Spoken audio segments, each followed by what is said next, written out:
Olá, meus irmãos, graça e paz, tudo bem? Vamos então para mais um episódio do nosso Café com Bíblia de todas as manhãs.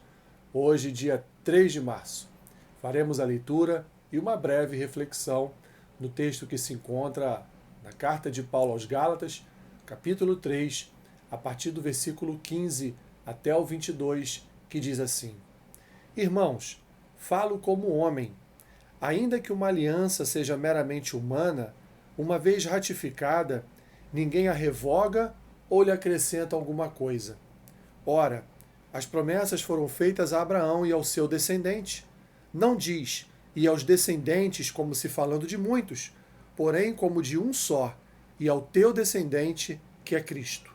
E digo isto: uma aliança já anteriormente confirmada por Deus, a lei, que veio 430 anos depois, não a pode abrogar, de forma que venha a desfazer a promessa. Porque se a herança provém de lei, já não decorre de promessa, mas foi pela promessa que Deus a concedeu gratuitamente a Abraão.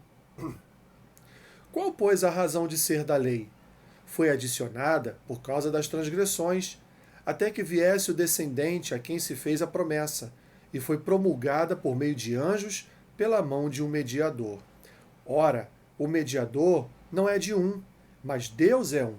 É porventura a lei contrária às promessas de Deus? De modo nenhum. Porque se fosse promulgada uma lei que pudesse dar vida à justiça, na verdade seria procedente de lei.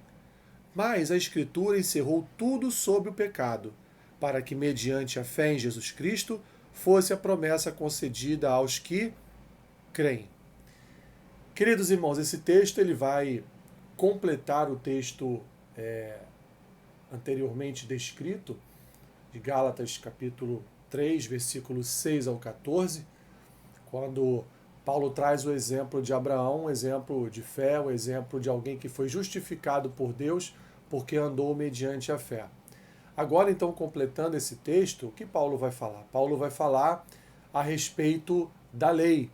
Paulo vai falar a respeito do cumprimento da promessa de Deus, que não foi feita através da lei, mas sim estabelecida através da graça, através do chamado dele para Abraão.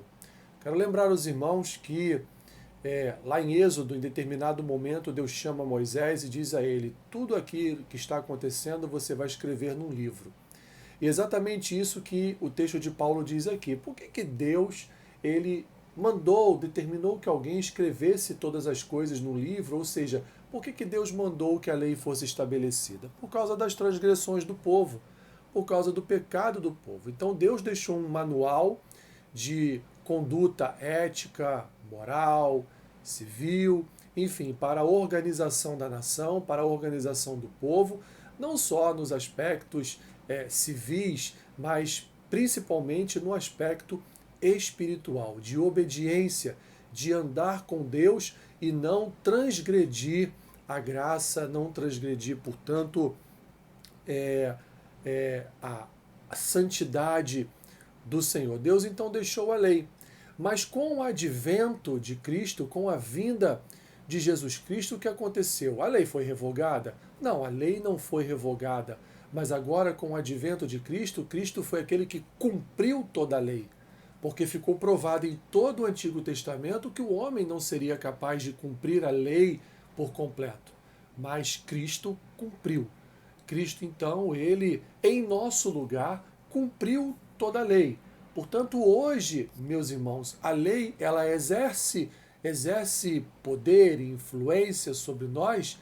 Não. Por que não? Porque Cristo já cumpriu toda a lei por nós. Estamos, portanto, continuamos, portanto, sob o regime da graça, como Abraão também permaneceu, sob o regime da graça, da fé, da justificação mediante a fé. Assim, então, Cristo, ele cumpriu a promessa de Deus feita a Abraão, que através da descendência de Abraão ele abençoaria as famílias na terra. Através, portanto, do descendente de Abraão, que é Cristo, Deus então abençoa a minha família, abençoa a tua família, abençoa as famílias da terra através de Cristo. Meus irmãos, nós, pela graça de Deus, nós recebemos em nosso coração a regeneração, a mudança de vida, a novidade de vida implementada em nós em razão da vida, morte e ressurreição de Jesus Cristo. Se ainda estivéssemos, meus irmãos, sob a tutela total da lei, ainda estaríamos perdidos, porque nós não seríamos capazes de cumprir toda a lei. Assim, portanto, Paulo diz, olha, a lei, ela não foi revogada. A Escritura está aí, a palavra está aí, a lei, ela está aí. Mas essa lei, ela foi cumprida totalmente. Por quem? Por nós? Não, ela foi cumprida totalmente pelo descendente de Abraão. Ela foi cumprida totalmente por Jesus Cristo. E Jesus Cristo, portanto, em nosso lugar, cumpriu toda a lei. E hoje nós vivemos, portanto, debaixo do cumprimento da lei realizado por Jesus Cristo. Ele não só nos salvou para uma eternidade, ele não só mudou o nosso coração, mudou a nossa vida, mudou os nossos pensamentos, como ele também, meus irmãos, em nosso lugar, ele foi o autor, o personagem que cumpriu toda a lei por cada um de nós, para que pudéssemos então sermos justificados diante de Deus e assim recebermos a vida eterna em nosso Senhor e Salvador Jesus Cristo. Que maravilha, meus irmãos, que maravilha! Deus nos salvou, Deus nos alcançou através do seu Filho, através do seu unigênito Filho, Jesus Cristo, e em nosso lugar cumpriu todas as exigências da lei, porque não houve em Cristo uma só sombra de pecado, porque não houve em Cristo uma só sombra de erro, porque ele foi perfeito, santo, e assim ele, como homem, cumpriu toda a lei.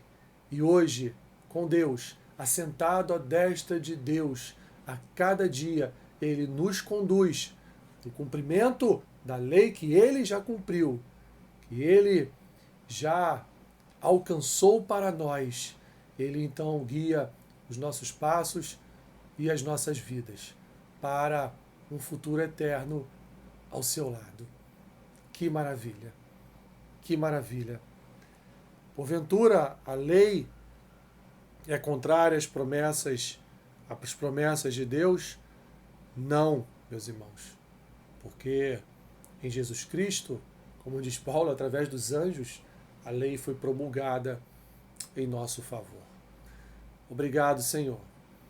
Obrigado porque, se dependesse de nós cumprir, Senhor, toda a Escritura, por nós mesmos não seríamos capazes. Mas o Senhor enviou o teu Filho, o descendente prometido a Abraão, para que por ele, Senhor, fôssemos alcançados pelo cumprimento de toda a lei. Obrigado pela vinda de Jesus. Obrigado, Senhor, por voluntariamente ocupar o nosso lugar no cumprimento da lei. E, por consequência, Senhor, naquela morte, na maldita morte no madeiro. Obrigado, Senhor, porque por tua causa nós hoje vivemos. Por tua causa hoje nos alegramos.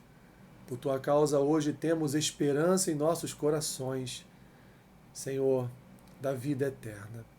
Obrigado. Abençoe o dia do meu irmão e da minha irmã. Seja com eles, Senhor, abençoando-os, guiando os seus passos, Senhor, e suprindo em Cristo Jesus todas as suas necessidades. O que eu te peço e oro assim, em nome de Jesus. Amém. Que Deus te abençoe, rica e abundantemente. Amém.